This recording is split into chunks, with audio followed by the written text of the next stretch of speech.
Quand j'étais ministre, j'avais renforcé, on va dire, sous forme d'une convention, d'une collaboration qui avait été formalisée, ces collaborations scientifiques avec Taïwan. Donc c'est vrai que les collaborations existent entre nos différents établissements, mais on avait partagé des priorités scientifiques.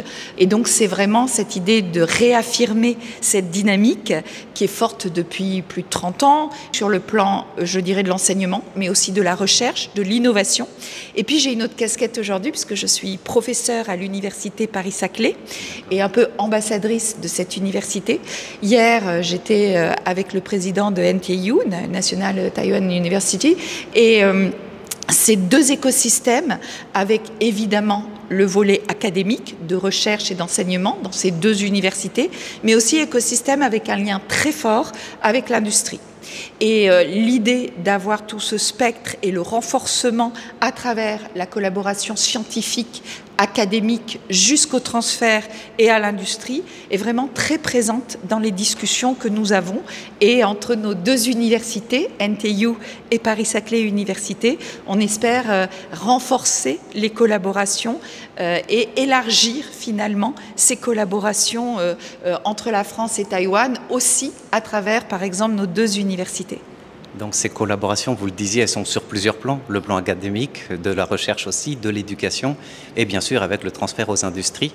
Qu'est-ce qui existe déjà dans le cadre de cette convention signée en novembre 2023 dont vous parliez, après les premières assises qui ont eu lieu à Taipei l'année dernière? Comment on prépare celle de Paris 2026? Exactement. Donc vous savez, merci de rappeler ce calendrier. En fait, ces assises ont donné lieu à plusieurs ateliers. Ces ateliers sur les différentes thématiques que nous avions priorisées. Et je crois que là, par exemple, hier avec NTU, c'est aussi des conséquences de ces assises, de ces ateliers. Nous allons concrétiser des collaborations sur plus de mobilité pour les étudiants, peut-être plus de doctorants dans les deux sens dans nos laboratoires en commun, plus de mobilité pour les chercheurs. Et je pense que c'est important d'avoir ce volet innovation, ce volet transfert et ce spectre, cette vision un peu large de sur toutes ces thématiques. Donc je crois que c'est cette articulation entre cette excellence, ce savoir-faire, ces plateformes industrielles, l'industrie de pointe, etc. et cette complémentarité de l'état de l'art que l'on veut exploiter pleinement et qui est travaillée dans les différents ateliers pour concrètement donner lieu à des conventions d'application entre nos établissements. Il y a comme un nouveau dynamisme ou qu'est-ce qu'il y a de particulier ou comme nouvel élan depuis 2-3 ans? L'impulsion vient d'où? Alors, je pense que depuis, vous savez, il y a toujours multicritères. On le voit dans cette volonté de renforcer les collaborations entre Taïwan et la France.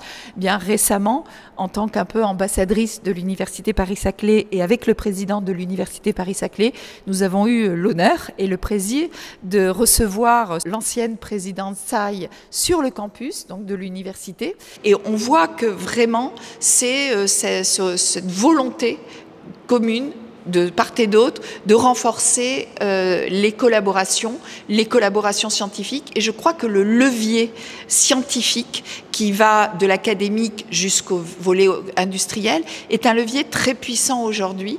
Je pense que dans l'état actuel des choses, cette volonté de renforcer nos collaborations scientifiques va au-delà par rapport à renforcer le lien sur la défense de la démocratie, sur vraiment la défense de ces collaborations.